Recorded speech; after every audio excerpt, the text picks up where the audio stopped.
Assalamualaikum warahmatullahi wabarakatuh.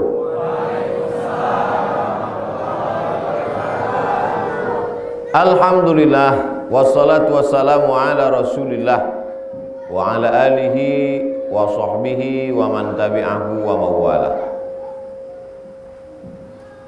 Ambo subuh tadi sholat di Masjid Raya Padang bersama Gubernur Sumatera Barat dalam rangka launching program subuh berjamaah, namanya Subuh Madani.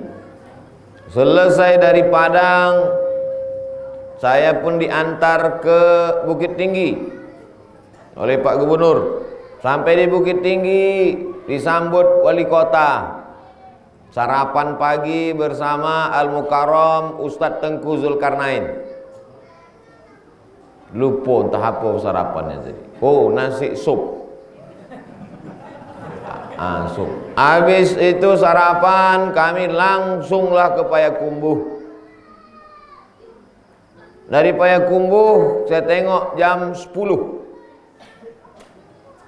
Lalu kemudian kami pun naik ke atas. Sampai di atas bukit saya dengar suara azan Jumat. Tak bisa kami sholat Jumat. Akhirnya sampailah kami ke desa Kebun Tinggi pada jam 3 sore. Tak nampak saya lagi masyarakat saking laparnya. Langsung dikasih makan. Masya Allah, tabarakallah. Jadi saya mau meluruskan pernyataan Pak Ketua Masjid tadi yang mengatakan Ustadz Abdul Somad sudah menginjakkan kakinya. Itu tak betul. Karena saya bukan hanya menginjakkan kaki, sudah makan. Sudah mandi pula di sungai sore tadi. Saya hanya sekedar mau ngasih tahu bahwa saya sudah mandi. Sejuk airnya, segar bugar. Lalu kemudian malam ini kita berjumpa. Pertemuan kita malam ini sudah dituliskan di Lauhil Mahfuz. Khamsin alfasana, 50.000 tahun qabla an yakhluqas samawati wal ard, sebelum Allah menciptakan langit dan bumi. Jadi kalau ada bapak ibu yang mengatakan sampai sore tadi kami sudah mengecat bagian depan, saya rasa mimpi Ustadz datang ini. Maka saya jawab, saya pun macam mimpi juga menengok bapak. Disambut Pak Wali. Kami 3 mobil dari Payakumbuh. Sampai di tengah jalan yang satu mobil itu tak datang-datang, rupanya rusak. Balik lagi ke Payakumbuh. Yang 2 mobil sampai kemari. Disambutlah sama sahabat-sahabat kami. Mereka datang melalui lipat kain kuntu 9 mobil. Jadi semuanya 11 mobil. Saya bisa ngitung mobilnya saja, isinya tak tahu entah berapa. Yang jelas di dalam itu ada komunitas Kampar Berbagi, KKB namanya. Ketuanya Ustadz Jarlis. Mohon berdiri dulu Ustadz Jarlis. Ustadz Jarlis. Ustadz Jarlis ini berdiri tidak mencalonkan jadi anggota dewan, tidak. Beliau PNS, Kantor Urusan Agama, Kementerian Agama. Lalu kemudian hadir pula bersama kami komunitas Santuy apa? Atos tadi. Agung Toyota. Agung Toyota Off-Road Santuy. Entah apa artinya. Mereka yang pakai mobil besar berkeliling-keliling itu datang bersama kita. Lalu kemudian ada pula Badan Amil Zakat Nasional Kabupaten Kampar. Lalu kemudian yang tadi Al-Mukarram Ustadz Al-Nabdinar, Ketua Yayasan Tabung Wakaf Umat. Kenapa kami datang bersilaturahim? Karena besok hari Sabtu 13 Sya'ban, hari Ahad 14 Sya'ban, Ahad malam Senin, malam nisfu Sya'ban. Innallaha la yattali'u, Allah Ta'ala memperhatikan khusus pada malam nisfu Sya'ban. fayaghfiru li jami'i khalqihi. Malam nisfu Sya'ban nanti Allah mengampunkan semua makhluknya kecuali dua orang yang tak diampuni. Pertama, musyrik, orang yang masih menyembah pokok kayu, menyembah hantu, menyembah batu. Alhamdulillah di kebun tinggi masih ada yang menyembah pokok gotah. Tak ada. Semuanya menyembah la ilaha illallah. Insyaallah kita semua malam nisfu Sya'ban dapat ampunan Allah. Amin. Tapi ada satu lagi yang tak dapat ampunan Allah. Musyahin, orang yang belum menyambung tali silaturahim. Abdul Somad, kau tak kuampunkan malam nisfu Sya'ban. Kenapa ya Allah? Karena kau belum menyambung silaturahim dengan orang kebun tinggi. Maka nanti malam nisfu Sya'ban aku akan berdoa, ya Allah, aku sudah sampai ke kebun tinggi. Ini videonya. Jadi yang belum menyambung silaturahim, sambunglah. Nabi SAW pernah dalam satu majelis, ditengoknya sahabatnya, Nabi tahu yang gaib, karena Nabi dikasih tahu Jibril. Kata Nabi, engkau pergi pulang sambung silaturahim. Dari mana kau tahu ya Rasulullah? Jibril memberitahu, rahmat tak turun gara-gara orang tak menyambung tali silaturahim. Hati, hasad, dengki, busuk hati, dendam, kesumat menggumpal menjadi jantung koroner, diabetes meletus. Orang rehab rumah baru, naik darah tingginya. Padahal ini rezeki dari Allah Subhanahu wa taala. Ditanya sama tetangga, kenapa rumah dia bagus? Iyalah, tuyul dia 5 ekor. Padahal dia rajin mencari rezeki. Maka sesama tetangga, sesama jamaah, masjidnya satu, Allahnya satu, nabinya satu. Bisa pula satu masjid berkelahi. Allahu Akbar. Tengok mana musuh saya. Di situ lagi. Tapi itu tidak terjadi di kebun tinggi. Semuanya menyambut Abdul Somad dari mulai depan sampai ke belakang, sampai ke rumah, sampai ke masjid. Tadi begitu kami datang tadi, disambut emak-emak, amak-amak, nenek-nenek kami datang memukul. Apa yang dipukul? Talempo, mukul, kelempang, kelempong, kelempang, kelempong, kelempang, kelempong. Begitulah mereka semangat menyambut Abdul Somad. Man ahsana ilaikum, siapa yang sudah berbuat baik kepada kamu, fakafi'uhu, balaslah. Fa illam tajidu, kalau kamu tak sanggup berbuat baik, fad'u lahu, doakan. Saya tak dapat membalas budi baik masyarakat dari mulai Pak Wali, ketua masjid, pengurus, alim ulama, cerdik pandai, nenek mama. Yang dapat membalas hanya Allah Subhanahu wa taala. Mudah-mudahan Allah turunkan rahmat dan barakah ke kebun tinggi insyaallah. Awalnya saya mau ceramah tentang pentingnya sholat berjamaah, tapi menengok jamaah ramai tak jadi. Bercerita tentang sholat berjamaah di Masjid Nurul Yakin, maka sesungguhnya itu tak yakin. Karena orang jamaah Nurul Yakin, tengoklah sampai tak muat masjid. Tengok, tak muat masjid. Sampai dibuat sop di luar. Aman masjid ini. Kipasnya ada, sound sistemnya bagus, mikrofonnya kuat, tak perlu pakai jendela. Aman masjid, hebat masjid. Masjidnya cantik, besar, megah, lantai keramik, pakai sajadah. Udah pakai sajadah, dialas lagi kain putih. Begitu masyarakat memuliakan rumah Allah Subhanahu wa taala. Mudah-mudahan istiqomah sholat berjamaah sampai hari kiamat, sampai mati insyaallah. Itu anak-anak kita yang muda-muda, itulah mereka yang akan menggantikan Abdul Somad di sini nanti. Tapi nanti jangan sekarang. Mereka lah yang akan menjadi Pak Wali, mereka akan jadi anggota dewan, mereka akan jadi bupati Kampar, mereka akan jadi gubernur Riau, mereka disekolahkan. Pergilah kalian nak, terbang sejauh mata memandang, sekolah. Habis itu kalian akan pulang membangun kebun tinggi menjadi baldatun thayyibatun wa rabbun ghafur. Amin. Mana kertas-kertas tadi, Bu? Pertanyaan Ustaz. Hah? Pertanyaan Ustaz. Apa hukum acara 7 hari? Kata Imam Atta ini tabi'in, Nabi, yang jumpa sama Nabi sahabat, yang jumpa sama sahabat tabi'in. Antara tabi'in ini namanya Imam Atta. Kata Imam Atta, orang meninggal itu diuji macam orang hanyut. Orang hanyut itu perlu memegang galah. Maka orang yang sedang diuji itu bagaimana cara menolongnya? Dianjurkan bersedekah 7, ada yang menyebut 3 hari, ada yang menyebut 7 hari, ada yang menyebut 40 hari. Saya bahas dalam buku 37 masalah populer. Jadi yang membuat 3, 7, 40, maka dia memakai pendapat Imam Atta, dianjurkan bersedekah untuk menolong orang yang sudah meninggal dunia.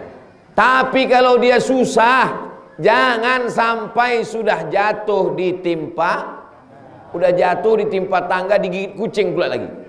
Sudahlah keluarga dia meninggal, dia susah, duit tak ada, gara-gara memaksakan diri buat kenduri 7, 40, akhirnya mengutang bubur kacang hijau, mengutang ayam panggang pelut kuning. Maka kalau dia susah, pengurus Badan Serikat Kemalangan BSKM datang. Bapak, Ibu, kalian sedang susah, jangan masak, kami yang akan membawa.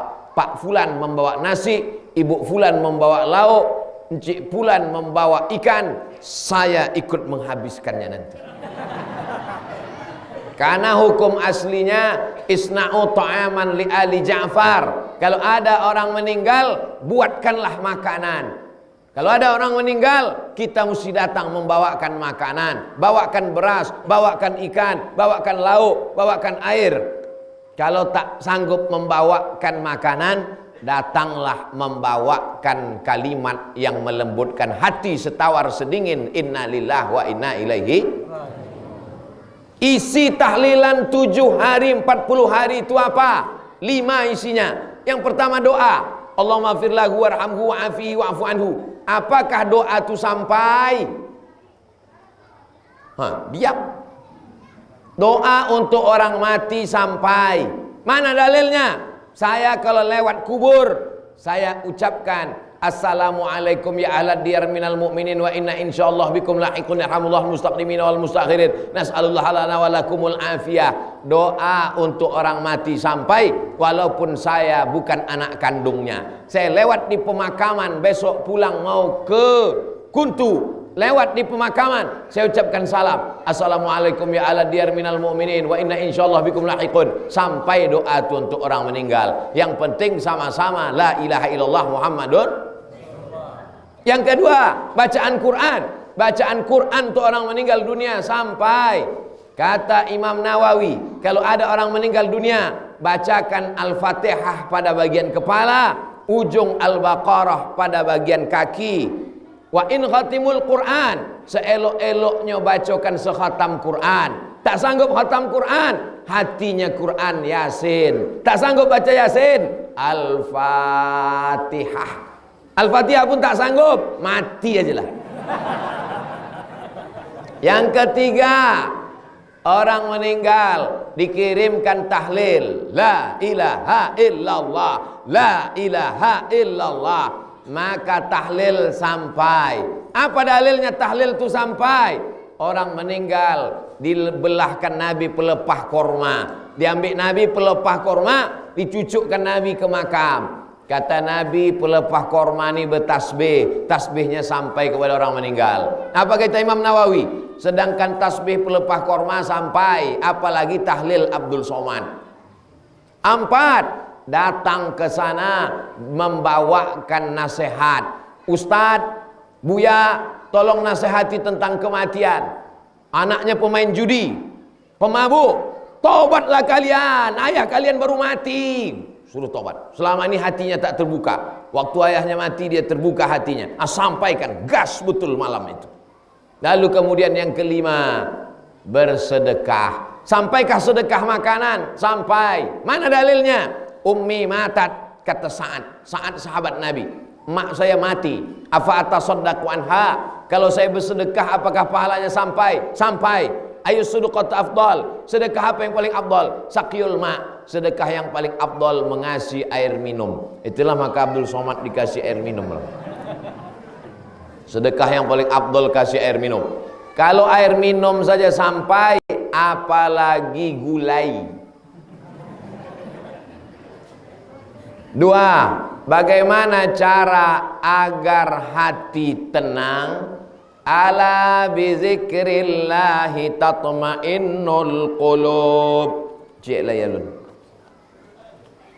Ala bizikrillahi tatma'innul qulub. Dengan banyak berzikir mengingat Allah, hati menjadi tenang. Bukan kata Abdul Somad yang mengatakan itu Allah. Jadi kalau hati susah banyak berzikir. 100 kali tak tenang, 1000 kali tak tenang, 10.000 kali tak juga tenang, 100.000 kali insya Allah tertidur. Subhanallah zikir, Alhamdulillah zikir, Allahu Akbar zikir, baca Quran zikir, salawat zikir, istighfar zikir. Tapi yang paling afdal di antara semua zikir, afdalu zikri fa'lam annahu la ilaha illallah, la ilaha illallah, la ilaha illallah. Kenapa bengkok Allahnya ke kiri? Karena tangkai jantung di sebelah kiri. La ilaha illallah. Bukan asal geleng-geleng aja. Geleng uang, geleng lawak. Bagaimana cara menghidupkan malam nisfu Sya'ban? Pertama dengan sholat sunat. Sholat sunat wudu, sholat sunat taubat, sholat sunat tahajud, sholat sunat hajat, sholat sunat witir, sholat sunat mutlak. Boleh sholat hajat banyak-banyak? Boleh. Sholat sunat hajat untuk gotah, Allahu Akbar. Sholat sunat hajat untuk dapat menantu, Allahu Akbar. Sholat sunat untuk dapat bini, Allahu Akbar. Yang lembut bini, yang lebih bini, oh ngamuk ibu. Pertama, isi malam nisfu Sya'ban dengan sholat sunat. Yang kedua, dengan baca Quran, baca Yasin, elok. Baca Yasin untuk niat supaya tahun depan lebih baik. Baca Yasin panjang umur. Baca Yasin murah rezeki. Makin banyak makin elok. Yang ketiga, memperbanyak zikir. Ambo nak tolok togak buya, togak sakit lutut, duduk baca Quran. Baca Quran pun tak bisa. Asal baca Quran berkunang-kunang, tutup Quran, pejam mata, zikir. La ilaha illallah, la ilaha illallah. Berzikir pun tak bisa. Jadi bisa apa? Mudah-mudahan awak hidup sampai malam nisfu Sya'ban. Banyak anda yakin. Assalamualaikum Tuan Guru. Waalaikumsalam. Bagaimana menurut Ustadz tentang pembagian harta warisan? Menurut adat kami pembagiannya lebih banyak untuk anak perempuan daripada anak laki-laki. Ambo laki-laki. Betul? Ada yang ragu? Ambo laki-laki. Harta ambo 100 juta. Meninggal ambo. Maka bini ambo dapat 1/8. Kenapa dapat 1/8? Karena ada anak. 100 juta. Berapakah 1/8-nya? 12,5 juta. Betul? 12,5 juta. Nah, lalu 12,5 juta berarti tinggal 87,5 juta. Di mana kebagi? Anak ada, laki-laki 1, perempuan 1. Lidzakari mislu hazzil unsayain. Anak laki-laki dapat 2 kali bagian anak perempuan. Jadi kalau anak laki-laki 50 juta, maka anak perempuan dapat 25 juta. Kenapa anak perempuan dapat 25, laki-laki dapat 50? Karena yang menanggung biaya nikah laki-laki apa perempuan? Yang menanggung biaya anak, makan, pakaian, tempat tinggal. Laki-laki ini 3 tanggung jawabnya. Makan, pakaian, tempat tinggal. Laki-laki apa perempuan? Adapun adat di Minangkabau atau beberapa suku yang lekat, karena dia berafiliasi ke Pagaruyung, sesungguhnya bukanlah harta warisan perempuan lebih banyak. Ini banyak orang tak paham. Dengar baik-baik. Ada namanya harato tinggi. Jadi perempuan mewasiatkan ini kebun sawah padi hanya diwariskan, dipakai haknya, hak pakai untuk anak perempuan. Nanti dipakai lagi anak perempuan. Jadi dia seperti wakaf zurri, wakaf untuk keturunan. Supaya apa? Supaya kalau anak perempuan ini ayahnya mati, emaknya meninggal, suaminya susah, dia tidak perlu cari makan keluar kampung karena dia sudah punya kebun. Jadi bedakan itu. Saya sudah tanya sama orang Minang, apa betul kalian kalau meninggal perempuan lebih banyak dari laki-laki? Enggak. Tetap kami pakai hukum Islam. Lalu kenapa yang mengatakan ada perempuan lebih banyak? Bukan harta warisan itu. Yang dibagi perempuan banyak itu maksudnya adalah harato tinggi. Ada kebun diwariskan ke anak perempuan, diwariskan ke cucu perempuan, diwariskan ke cicit perempuan, tapi dia hak pakai seperti wakaf zurri, supaya menjaga perempuan jangan sampai menjual harkat martabat kehormatan, jangan sampai keluar kampung meninggalkan keluarga hanya untuk mencari makan. Jadi tujuan nenek mama dulu membuat itu baik apa tak baik? Pahami dengan baik. Bukan orang Minangkabau atau suku-suku yang dekat dengan Pagaruyung mengatakan laki-laki perempuan lebih banyak daripada laki-laki. Di desa kami ada kebiasaan petani karet meminjam duit kepada tokeh. Dengan perjanjian karet si petani itu nantinya harus dijual ke tokeh tersebut. Baru kemudian utang petani dipotong dari penjualan karet. Apakah itu termasuk riba Pak Ustadz? Kalau harganya normal tidak riba. Tapi kalau harganya ditekan jatuh ada manfaat riba. Kullu qardin jarra naf'an fahuwa riba. Setiap pinjaman kalau mengambil manfaat, maka manfaatnya itu riba. Nih saya pinjamkan kamu 10 juta. Saya pinjamkan 10 juta. Tapi nanti kalau karet panen, kamu jual ke saya. Harga karet normal berapa? Berapa normal karet? 10.000. Nanti saya beli karet kamu 5.000. Maka itu riba. Dia mainkan harga. Kullu qardin jarra naf'an fahuwa riba. Adapun dia kasih pinjaman, lalu kemudian tak ada ikatan, lalu kemudian dia jual harga normal, maka sesungguhnya tidak riba karena tak ada mengambil unsur manfaat dari pinjaman. Jika kita membeli kebun dari uang hasil pinjaman ke bank, setelah kita tahu bahwa itu riba, lalu sisa hutang bank kita itu lunas, apakah kebun tersebut tetap berstatus haram atau tidak? Kalau sudah yang lalu-lalu, banyak-banyak istighfar sama taubat aja lah. Tapi yang akan datang jangan diulang lagi. Kalau udah lewat, udah. Sekarang sedang setengah jalan, lalu 50% bayar, cepat-cepat dibom. Maksud dibom itu jual aset tanah ada 2 hektar sana, jual duitnya, bom ke bank ini, bam, lunas. Adapun yang sudah lunas, sudah berlalu, akan datang jangan ulang lagi.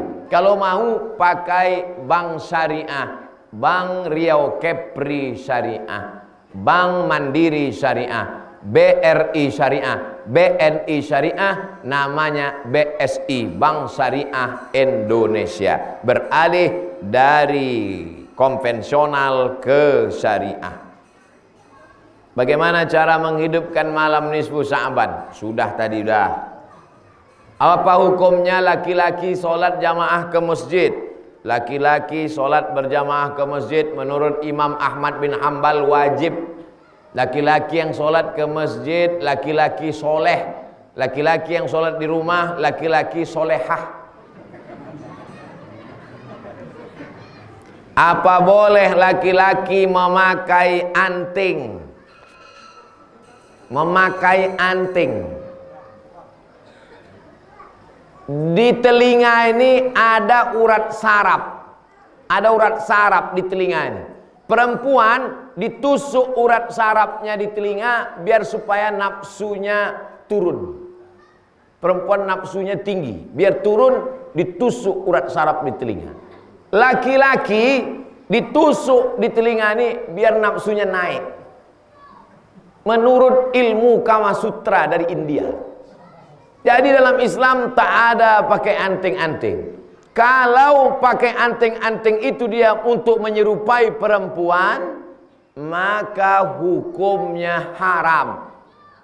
Man la'anallahul mutasyabbihin minar rijal bin nisa. Allah melaknat laki-laki yang menyerupai perempuan. Badan merotot, tegap, kumis melintang, pakai anting. Di mana masjid? Sana.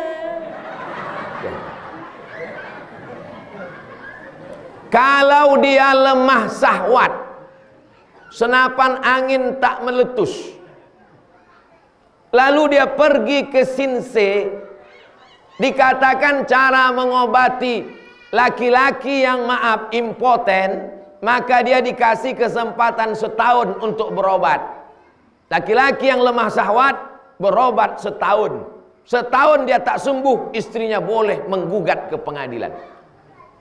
Gugat ke pengadilan karena ayam tak berkuku. Bagaimana cara mengobatinya? Lalu kemudian ada yang mengatakan mengobatinya dengan ditusuk urat saraf di telinganya. Maka berobat itu hukumnya mubah, boleh. Tapi kalau untuk menyerupai perempuan hukumnya haram. Jadi kalau ada anak laki-laki di kampung Kebun Tinggi ini pakai anting-anting, kita tanya, kau pakai anting itu apa? Mau menyerupai perempuan atau obat lemah syahwat? Tak ada Pak Ustadz, untuk gaya-gaya aja. Gaya-gaya bukan gitu caranya. Gaya-gaya kau cangkul tanah, tanam kebun karet sejauh mata memandang, baru kau punya gaya. Bukan pakai anting. Nanti pakai anting sini, pakai anting dulu sini. Tersangkut di tang jemuran baru tahu. Apa hukum pakai kalung Pak Ustadz? Al-aslu fil asya al-ibahah. Hukum asal boleh. Pakai kalung untuk obat elektromagnetik. Getaran kalung itu berefek ke jantung, obat boleh. Pakai kalung karena meniru-niru perempuan, haram. Pakai kalung emas bagi laki-laki, haram. Saya pakai kalung karena anjing saya pakai kalung, haram. Apa pandangan Ustadz tentang jamaah tabligh? Jamaah tabligh itu mengajak orang ke masjid. Karena orang tidak mau ke masjid. Datanglah jamaah tabligh mengetuk pintu. Assalamualaikum. Ke masjid ya Pak, ke masjid ya Bu. Dia tak bisa tabligh akbar, mengetuk dari pintu ke pintu. Tabligh artinya menyampaikan. Siddiq, amanah, tabligh, fatonah. Tabligh menyampaikan. Orang jamaah tabligh pakai sorban, mengikut Nabi karena Nabi pakai sorban. Jamaah tabligh pakai celak, ikut Nabi karena Nabi pakai celak ismit untuk obat mata rabun. Jamaah tabligh pakai minyak wangi, sunnah ikut Nabi karena Nabi pakai minyak wangi. Jamaah tabligh pakai jubah putih, sunnah karena Nabi pakai jubah. Nabi jamaah tabligh pakai jenggot, sunnah karena Nabi pakai jenggot. Kalau sanggup ikut. Bersorban, bercelak, berjenggot, berjubah. Kalau tak sanggup jangan ejek. Ini udah tak sanggup ngejek pula. Orang berjanggut gini. Bentuk kambing apa tengok. Kalau kau punya mulut, maka jamaah tabligh juga punya mulut. Kalau kau punya lidah, dia juga punya lidah. Kalau kau pakai mulut mau mengejek dia, dia pun juga bisa mengejekmu. Wang kini berjanggut bentuk kambing, wang tak berjanggut bentuk anjing. Akhirnya berkelailah kambing sama anjing. Yang golak siapa? Babi.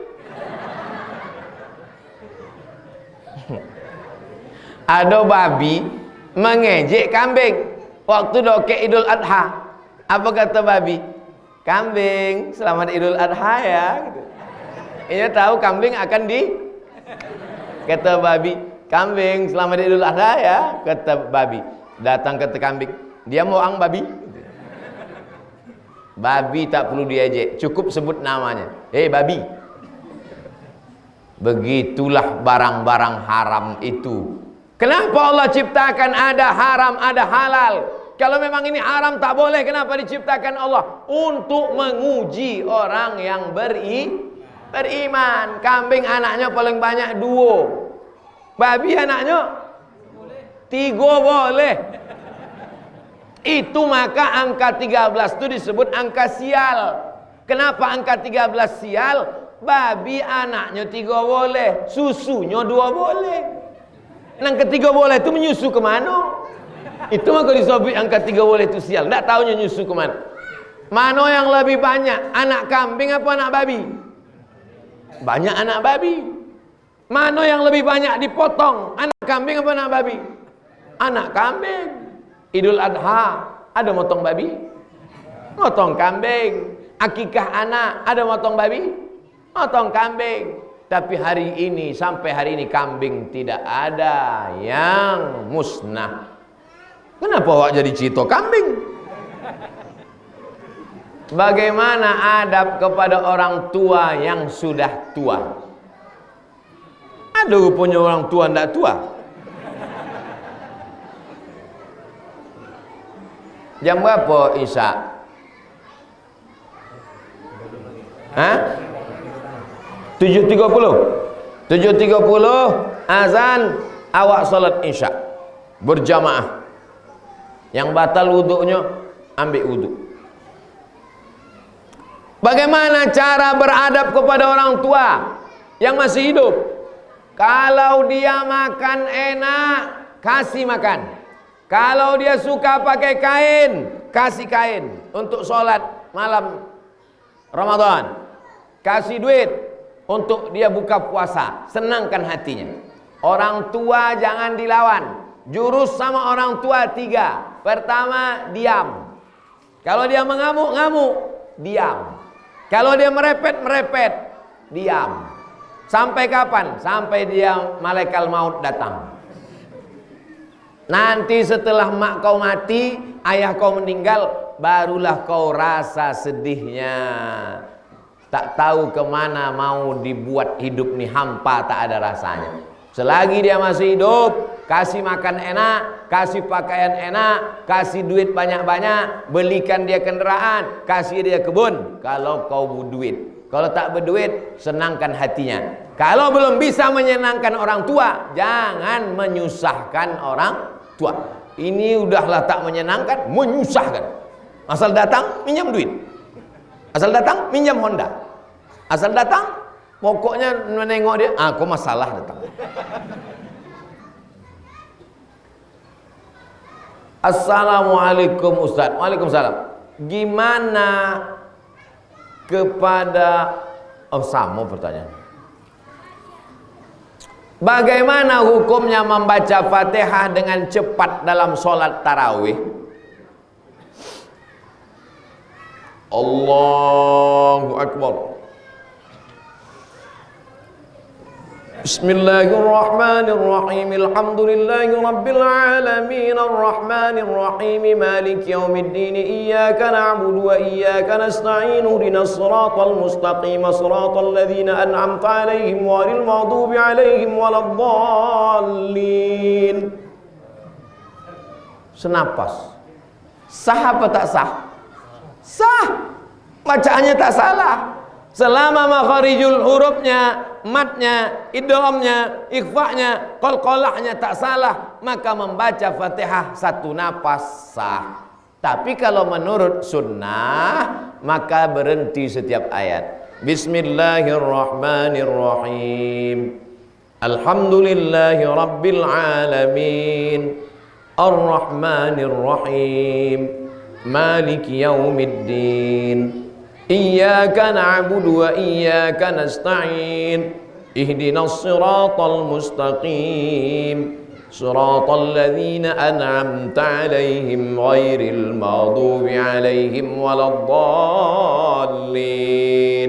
Amin. Kalau menyambung namanya wasal. Kalau potong-potong namanya waqaf. Selama bacaannya betul sah. Yang tidak sah itu kalau bacaan tak betul. Bismillahirrahmanirrahim. Amin. Macam makan goreng pisang ange. Entah apanya baca. Tidak ada tumak nina. Kalau toga hatta tatma'inna qa'iman. Tumak nina toga. Sami Allahu liman hamidah. Rabbana lakal hamdu mil'us samawati wa mil'ul ardi wa mil'u ma syi'ta min syai'in ba'du. Kalau ruku ada tumakninah, Allahu akbar, subhana rabbiyal azimi wa bihamdi, subhana rabbiyal azimi wa bihamdi, subhana rabb. Tumakninah. Iko ndak ada tumakninah. Allahu akbar, Allahu akbar, Allahu akbar, Allahu akbar, Allahu akbar. Kau sembahyang apa kau? Tarawih artinya santai. Habis 2 rakaat toga. 4 rakaat santai, tarwihah santai, tarwihah santai, tarawih solat yang ada duduk santai. Jadi kalau ada orang solat imamnya supir ALS, begitu juga dengan yang membaca tasbih. Bilal pun baca harus pelan. Subhanal malikil ma'bud, subhanal malikil mawjud, subhanal malikil hayyil ladzi la yanam wa la yamut wa la yafutu abada, subuhun quddus rabbuna wa rabbul malaikati war ruh. Allahumma salli ala sayyidina Muhammad. Begitu. Ini dah Allah ma'bud, Allah ma'bud, Allah ma'bud. Imamnya lambat, makmumnya cabut. Apa yang dibaca kau? Salawat itu doa untuk Nabi, tapi manfaatnya untuk kita. Allahumma salli ala sayyidina wa syafi'ina wa zukhrina wa maulana Muhammad. Allahumma salli wa sallim wa barik alaih. Bagus. Tapi kalau solawat hanya membentak-bentak Allah, apa? Cubalah awak datang ke rumah Pak Wali, KTP, kakak, apa? Pasti awak lembut. Ud'u rabbakum tadarru'an wa khufiyah. Memintalah kepada Allah dengan lemah lembut dan suara lirih. Ambo datang ingin mengurus KTP sama kakak ondak bebini. Ditandatangan deh Pak Wali. Coba kalau bentak-bentak Pak Wali, KTP, kakak, bini. Payung tu Pak Wali. Ada adabnya kepada Allah Subhanahu Wa Taala. Iko Bilal, Bapak Kementerian Agama mesti menuliskan teks untuk Bilal supaya iko banyaklah yang zaman datuk-datuk nenek awak dulu yang ditulis tulisannya ndak joleh, ala belipek-lipek itu dibaca. Kami tanya Ustadz, apa hukumnya istri keluar rumah tidak menutup aurat? Perempuan yang boleh nampak hanya wajah dan tangan. Tangan yang boleh nampak hanya tapak tangan dan atas. Tangan tertutup. Begitulah pakaian perempuan yang saya lihat di desa Kebun Tinggi.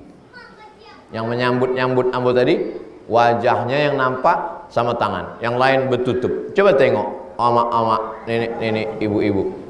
Yang nampak cuma muka dengan tangan, tutup aurat, sudah bagus. Datanglah perempuan pakai celana sempit, rambut bugerawang, naik Honda laju-laju. Iko jin dari mana? La yadkhulul jannata dayyus. Tidak masuk surga dayyus. Siapa itu dayyus? Alladzi la yagharu ala maharimihi. Ayah yang indah ada rasa cemburu pada anak gadisnya. Suami yang tak ada rasa cemburu kepada istrinya. Anak gadisnya dikomentar orang, cantik anak gadis kau ya. Ini ya, mestinya dia marah. Saya bawa anak bapak ya, jangan kau bawa. Saya bawa ya pak, bawa. Kami pulang jam 1 pak, subuh pun dapur, bawa. Apa ini? Ini dayus. Namanya dayus, pakai sa, dayus.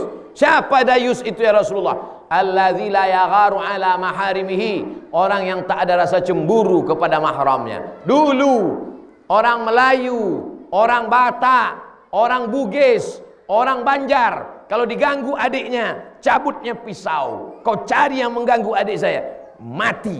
Begitu dulu mempertahankan harkat martabat. Ini gara-gara, cobalah tengok ayam jantan dengan ayam betina.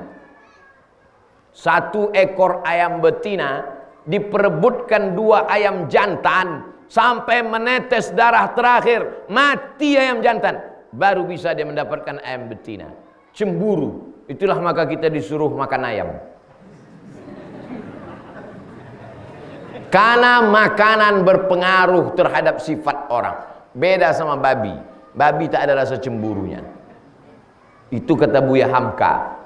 Pengaruh makanan terhadap sifat orang. Jadi oleh sebab itu kalau laki-laki tak ada rasa cemburu, berarti dia dayus. Tapi saya yakin dan percaya, bapak-bapak, laki-laki, para abang, para suami, para datuk, nenek mama, alim ulama menjaga itu di kebun tinggi sehingga perempuan sampai hari ini tetap terjaga dan terpelihara insyaallah. Amin ya rabbal alamin. Niyah al-Fatihah. A'udzubillahi minasyaitonir rajim. Bismillahirrahmanirrahim. Alhamdulillahi rabbil alamin. Arrahmanir rahim. Maliki yaumiddin. Iyyaka na'budu wa iyyaka nasta'in. Ihdinas siratal mustaqim. Siratal ladzina an'amta 'alaihim ghairil maghdubi 'alaihim waladdallin. Amin. Allahumma inna nas'aluka salamatan fid din. Selamatkan akidah kami, anak cucu kami dalam ahlus sunnah wal jamaah. Wa afiatan fil jasad. Sehatkan badan kami supaya bisa beribadah malam nisfu Sya'ban, beribadah Ramadan, beribadah Syawal sampai hari kiamat ya Allah.